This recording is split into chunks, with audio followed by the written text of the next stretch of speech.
د نیوز پریس چینل لیدونکو سلام، وخت مو په خیر. پام وکړئ څو مهمو خبرونو ته. میدان وردګ چارواکي وایي طالبانو نیول شوي پاتې 11 کسان خوشي کړل. د میدان وردګ چارواکي د هغو پاتې 11 کسانو د خوشي کېدو خبر ورکړی چې شاوخوا یوه اونۍ وړاندې له خپلو نورو ملګرو سره واصلولو کسانو له ځان سره بیولي وو. د میدان وردګ د والي ویاند محب الله شریفزي نن سهار ازادۍ راډیو ته قومي مشرانو د دغو کسانو په خوشي کېدو کې رول لوبولی دی. هغه زیاتوي تېره شپه د میدان وردګ ولایت د علماو، قومي مشرانو او مخورو په منځګړیتوب ولایتي ادارې په هڅو پاتې 11 کسان هم له خپلو کورنیو سره یوځای شول.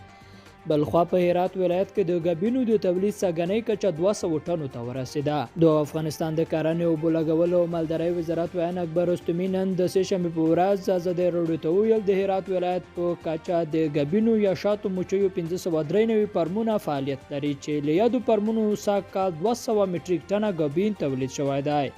عرب امارات وایي د افغان سولې بشپړ ملاتړ ته ژمن یو.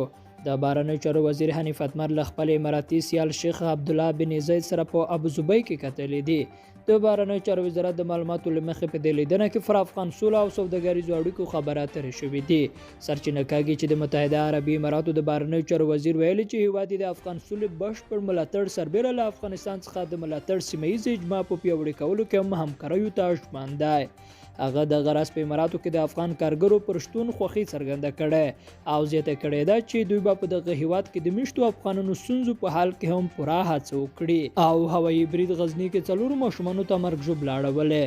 د غزني ولایت سیمه ییز چارواکي وایي چې په دغه ولایت کې د هوایي برید په پایله کې 4 ماشومانو ته مرګ ژوبله اوښتې ده. د غزني د والي ویاند وحید الله جمعه‌زاده ویلي چې دا برید نن ورځ شاوخوا 12 بجې د غزني ولایت په خواجه او مري ولسوالۍ کې شوی دی.